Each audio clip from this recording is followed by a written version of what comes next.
Hello friends, welcome to SSC coaching centre. दोस्तों, आज के वीडियो में देखेंगे हम कुछ इम्पोर्टेंट प्रश्न जो कि एग्जाम में बार बार आते हैं। पैटर्न इन्हीं का चल रहा है। मैं तो भाई ये भी कह सकता हूँ कि पैटर्न भी इन्हीं क्वेश्चन का चल रहा है। रीजनिंग का सवाल ले लो, चाहे गणित का सवाल ले लो, पैटर्न इन्हीं का चल रहा है। तो पूरा वीडियो देखा करें। अगर कोई क्वेश्चन आपको आता भी है तो ऐसा ना करें कि वीडियो को छोड़ दें, क्योंकि वीडियो में जितने क्वेश्चन कराए जा रहे हैं जरूरी नहीं है आपको आते होंगे सभी। तो इसलिए पूरा वीडियो देखा करें। स्टार्ट करते हैं। पहला क्वेश्चन है 13 स्टार 45 बराबर 29, 24 स्टार 58 बराबर 41, तो 77 स्टार 32 बराबर 53 हो तो 97 स्टार 47 का मान क्या होगा। देखिएगा, यहां पे 13 और 45 से 29 बनाना है। अगर मैं इस 13 और 45 को क्या करूं, जोड़ लेता हूं। जैसे 13 प्लस 45 को मैंने जोड़ा, 3 और 5 8, 1 और 4 5, 58 हो गया। और इसको मैं कर देता हूं 2 से डिवाइड, तो कितनी बार जाएगा, 29 बार में डिवाइड होगा। 29 मुझको मिल गया। बिल्कुल वैसे ही हमारे पास क्या है, 24 प्लस 58 दोनों को जोड़ देता हूं। 24 और 58 दोनों को जोड़ दिया। 4 और 8 12 का 2, कैरी का 1, 2 और 5 7, कैरी का 1 हो जाएगा 8। 8 हो गया। जब यहां 2 से डिवाइड किया तो यहां भी 2 से डिवाइड कर दो, कितनी बार में जाएगा, 41 बार में जाएगा। यहां पे आपको 41 दिया गया है। बिल्कुल ठीक। बिल्कुल वैसे ही यहाँ पे आपके पास क्या है, 74 प्लस 32 दोनों को ऐड कर दो। 4 और 2 6 हो जाएगा, 7 और 3 10 हो जाएगा। 2 से कर देंगे भैया डिवाइड, 2 पंजे 10, 2 त्रिका 6, 53 बार में कट जाएगा और आपको 53 ही दिया गया। सेम लॉजिक लग रहा है ना सभी में। अब यहाँ पे 97 और 47 का पूछा है, तो 97 प्लस 47 कर दो पहले आप, कितना होगा, 7 और 7 14 का 4, कैरी का 1। ठीक है, 9 और 4 13, कैरी का 1 14, यानी कि 144 हो जाएगा। डिवाइड कितने से कर रहे हैं, 2 से कर रहे हैं। 2 सत्ते 14, 2 दूने का 4, यानी कि 72 टाइम्स में ये 2 से कट गया। यही तो हो गया आपका आंसर। हमेशा एक बात याद रखना, पैटर्न सेम होना चाहिए। यहां 2 से डिवाइड हो रहा है, जो लॉजिक यहां लगा था वही सब में लगेगा। ये बात हमेशा याद रखना। अब देखेंगे हम अगला क्वेश्चन। यहां पे क्या था, 72 हमारा सही जवाब है ना। 72 पे ऑप्शन तो लगा देता है। चलिए अब देखते हैं अगला सवाल। अगला सवाल, 82 का रिलेशन 36 से है, तो 91 का रिलेशन किस संख्या से होगा। 82 का रिलेशन 36 से है। मैं आपको एक चीज बताना चाहूंगा कि यहां पे हमारा जो 82 दिया गया है, यहां पे 8 और 2 संख्या है। ठीक है, अगर मैं इन दोनों का अंतर कर लूं, यानी कि 8 में से 2 घटा दूं तो 6 आ जाएगा, और 6 का स्क्वायर 36 होता है कि नहीं होता। बिल्कुल वैसे ही 9 है और 1 है, यहां पे भी घटा दूं, 9 में से 1 घटा दूंगा, 8 आ जाएगा। और 8 का स्क्वायर कितना होता है भाई, 64 होता है, यानी कि डी ऑप्शन बिल्कुल सही जवाब हो जाएगा। कोई प्रश्न आसान नहीं होता और कोई प्रश्न कठिन भी नहीं होता। अगर आपको आता है तो आसान है, अगर आपको नहीं आता तो आसान भी कठिन है। ये बात हमेशा याद रखना। अब देखेंगे अगला सवाल। अगला प्रश्न है, दिए गए विकल्पों में से विषम को चुनिए। 121, 133, 153 और 177 में कोई एक विषम संख्या है। विषम का मतलब सबसे अलग होगी। अब देखिए, मैं सबको जोड़ूं, 7 और 7 14, 14 में 1 जोड़ा तो 15, कितना आ गया, 15। 1 और 3 4, 4 और 3 7, ये भी आ गया भाई 7। 1 और 5 6, 6 और 3 9, ये आ गया 9। 1 और 2 3, 3 और 1 4, ये आ गया 4। अब देखिए, ये भी एक विषम संख्या है, ये भी एक विषम है, ये भी एक विषम है, लेकिन ये सम संख्या है। ये कैसी संख्या है, सम। जबकि ये विषम, ठीक है, समझ में आ रहा होगा, ये भी विषम और ये भी विषम, लेकिन ये सबको ऐड करने के बाद सम संख्या आई, तो ये हमारा सही जवाब हो गया। एक दूसरा तरीका और, ये हमारा 11 का स्क्वायर भी है। ये किसी संख्या का स्क्वायर नहीं होता, ये भी किसी संख्या का स्क्वायर नहीं होता, ये भी किसी संख्या का स्क्वायर नहीं होता, लेकिन ये 11 का स्क्वायर भी है। तो ये वैसे भी अलग था, स्क्वायर की तरफ से भी अलग था, लेकिन पैटर्न जो होता है मैंने आपको वो बताया। ये सबको हम जोड़ के देखते हैं तो सबका हमारा देखिए विषम विषम आया, इसका सम आया, तो ये तो वैसे ही अलग हो गया। और स्क्वायर की तरफ से अगर देखें तो भी अलग है। तो समझ में आ गया होगा सभी को। चलिए अब देखेंगे हम अगला सवाल। अगला प्रश्न है, यदि गुना का अर्थ प्लस है, प्लस का अर्थ डिवाइड है, माइनस का अर्थ गुना है और डिवाइड का अर्थ माइनस है, तो इस समीकरण को सॉल्व करके हमें बताना है। समीकरण को इसको सॉल्व करके बताना है। चलिए, हमारे पास क्या दे रखा है, 6। अब गुना का साइन है, जबकि गुना का अर्थ तो प्लस है तो मैं प्लस लूंगा। फिर दे रखा है 4, माइनस है लेकिन माइनस का अर्थ तो गुना है तो मैं गुना लूंगा।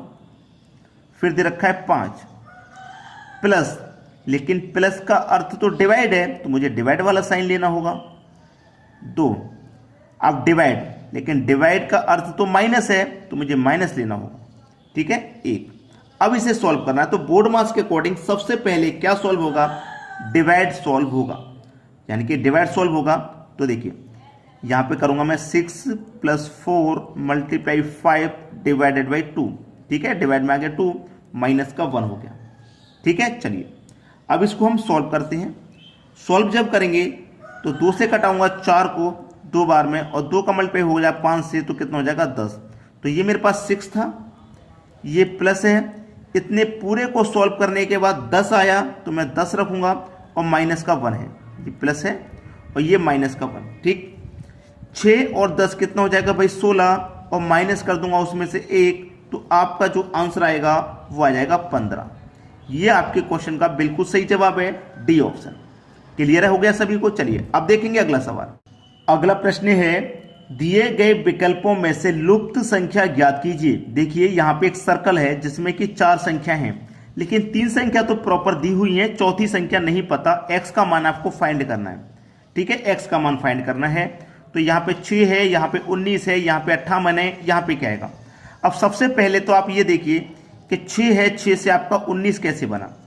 अगर आप इस 6 का मल्टीप्लाई 3 करेंगे, 6 का मल्टीप्लाई 3 करेंगे और उसमें 1 जोड़ देंगे तो 19 मिल जाएगा। कैसे, अगर आप 6 का मल्टीप्लाई 3 करेंगे तो 18 होगा, और 18 में जोड़ देंगे 1 तो 19 हो जाएगा। बिल्कुल ठीक, बिल्कुल वैसे ही लॉजिक यहाँ बनेगा। मल्टीप्लाई 3 + 1, तो मल्टीप्लाई 3 करेंगे और +1, तो 19 का मल्टीप्लाई 3 से करेंगे 57 होता है, 57 में जोड़ देंगे 1 तो 58 होता है, 58 हमको मिल रहा है।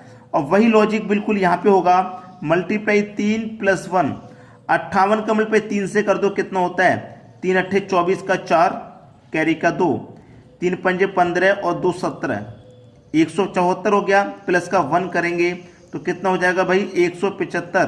तो इसका मतलब यहाँ पे 175 आएगा, x का मान 175 आएगा, यानी कि सी ऑप्शन बिल्कुल सही है आपका। चलिए अब देखेंगे अगला प्रश्न। अगला प्रश्न है, दिए गए विकल्पों में से लुप्त संख्या ज्ञात कीजिए। फिर से सर्कल वाला क्वेश्चन आ गया। सर्कल वाले क्वेश्चन में एक हिंट हमको और मिलती है कि आमने सामने संख्याओं का रिलेशन बनाएं। आमने सामने मतलब 7 के सामने 49 है, 9 के सामने 81 है, तो इसके सामने यहाँ क्या आएगा। ठीक है, अब 7 के सामने देखिए 49 है, तो 7 का आप जानते हैं स्क्वायर होता है 49। 9 के सामने 81 है, तो आप जानते हैं 9 का स्क्वायर होता है 81। अब 25 के सामने क्या हो गया, तो 25 का स्क्वायर होगा, लेकिन 25 का स्क्वायर तो 625 होता है, नहीं दे रखा। या फिर यहाँ पे 5 होगा, क्योंकि 5 का स्क्वायर 25 होता है भाई, 5 होगा, 5 का स्क्वायर 25 होता है, x के स्थान पे क्या होगा 5 होगा, 5 के स्क्वायर 25 आमने सामने, तो x के स्थान पे क्या आ जाएगा 5 आ जाएगा। ये आपका सही जवाब। चलिए अब देखेंगे अगला सवाल। अगला प्रश्न है, दिए गए विकल्पों में से लुप्त संख्या ज्ञात कीजिए। फिर से सर्कल एक मिलेगा आपको। मैंने आपको क्या बताया कि सर्कल वाले क्वेश्चन में आपको आमने सामने भी रिलेशन बनाने होते हैं। जैसे 4 के सामने 11 है, ठीक है, 6 के सामने x, 9 के सामने 21, 7 के सामने 17। तो देखिए आमने सामने भी रिलेशन बनाने होते हैं। तो आमने सामने का मतलब 4 के सामने देखिए क्या है 11, तो 4 से 11 कैसे बनेगा, 4 से 11, ठीक है, कैसे बनेगा भाई 4 से 11। अगर आप 4 का मल्टीप्लाई देखना, 4 का मल्टीप्लाई 2 से करना होगा। यहाँ पे 4 का मल्टीप्लाई कितने से करेंगे 2 से करेंगे, तो कितना मिलेगा 8, और 8 में जोड़ दो 3 तो 11। ठीक है, 11 बन गया, मल्टीप्लाई 2 + 3। अब देखिएगा 9 के सामने 21 है, 9 के सामने 21 है, तो यहाँ पे भी क्या करेंगे 9 का मल्टीप्लाई 2 कितना होता है 18। यहाँ 3 जोड़ा था तो यहाँ भी 3 जोड़ो, 18 में 3 जोड़ दूंगा 21 हो जाएगा, और 21 आपको दिया गया है, बिल्कुल ठीक है भाई। 7 के सामने 17, तो यहाँ पे भी क्या करेंगे 7 का मल्टीप्लाई 2 से करेंगे, कितना हो जाएगा 14, और सभी में 3 जोड़ रहे हैं तो यहाँ पे भी 3 जोड़ेंगे, 14 में 3 जोड़ेंगे तो 17, बिल्कुल ठीक। अब देखिए यहाँ 6 के सामने क्या है x है, तो 6 का मल्टीप्लाई भी कितने से करेंगे 2 से करेंगे तो 12, सभी में 3 जोड़ रहे हैं तो भाई यहाँ पे भी 3 जोड़ देंगे तो कितना हो जाएगा 15। तो इसका मतलब x का मान कितना आ जाएगा 15 आ जाएगा। सी ऑप्शन बिल्कुल सही। चलिए अब देखेंगे अगला सवाल। अगला प्रश्न है, दिए गए विकल्पों में से लुप्त संख्या ज्ञात कीजिए। यहां पे जो क्वेश्चन है बहुत इंपॉर्टेंट है भाई, अपने आप में बहुत महत्वपूर्ण क्वेश्चन है ये। अब यहां पे अल्फाबेट आपको आते ही हैं, ABCD सबको आती हैं, लेकिन यहां पे उन्हीं से रिलेशन बनाना है। तो देखिए कैसे बनेगा। सबसे पहले अगर आप लोगों को नंबरिंग कर सकते हैं तो बहुत अच्छी बात है, जैसे P कितने पे आता है, T कितने पे आता है। अगर इस तरीके से आपने नंबरिंग कर लिया तो क्वेश्चन को बनाना आसान है। ठीक है, P कितने पे आता है, 16। ठीक है, P कितने पे आता है, 16। T कितने पे आता है, 20 पे आता है। X कितने पे आता है, 24 पे आता है। O कितने पे आता है, 15 पे। Q कितने पे आता है, 16 पे। नहीं, Q आता है 17 पे। ठीक है, S कितने पे आता है, 19 पे आता है। M कितने पे आता है, 13 पे। N आता है 14 पे। R आता है 18 पे। अब देखना, मैंने सबको नंबरिंग कर लिया। 13 के बाद 14, ठीक है, याद रखना, 13 के बाद 14, 14 के बाद 15, 15 के बाद 16, फिर 17, फिर 18, फिर 19, फिर 20, फिर 19 के बाद 20। अब 20 के बाद क्या, नहीं ये x था, x का मान तो फाइंड करना था भाई। यहाँ पे 24 मैंने गलत लिख दिया, x का मान तो फाइंड करना था। तो अब यहाँ पे क्या आएगा, 20 के बाद यहाँ पे क्या आएगा, 21 आएगा भाई, 21 आएगा। और 21 पे कौन सा अल्फाबेट आता है, आपका U आता है। तो आपका डी ऑप्शन सही है। यहाँ पे x का मान फाइंड करना था। ठीक है, x में इसीलिए लिखता हूँ फाइंड करने के लिए मान। तो यहाँ पे मैंने x का वैल्यू लिख दिया था, जबकि यहाँ पे x का मान फाइंड करना था। तो मैंने x का मान फाइंड किया तो 20 बनाया। तो आज के वीडियो में इतना ही भाई। शेयर नहीं रुकने चाहिए, आप कम से कम शेयर तो करते रहिए करें, लाइक कमेंट और शेयर। तो आज के वीडियो में इतना ही। ठीक है दोस्तों, धन्यवाद।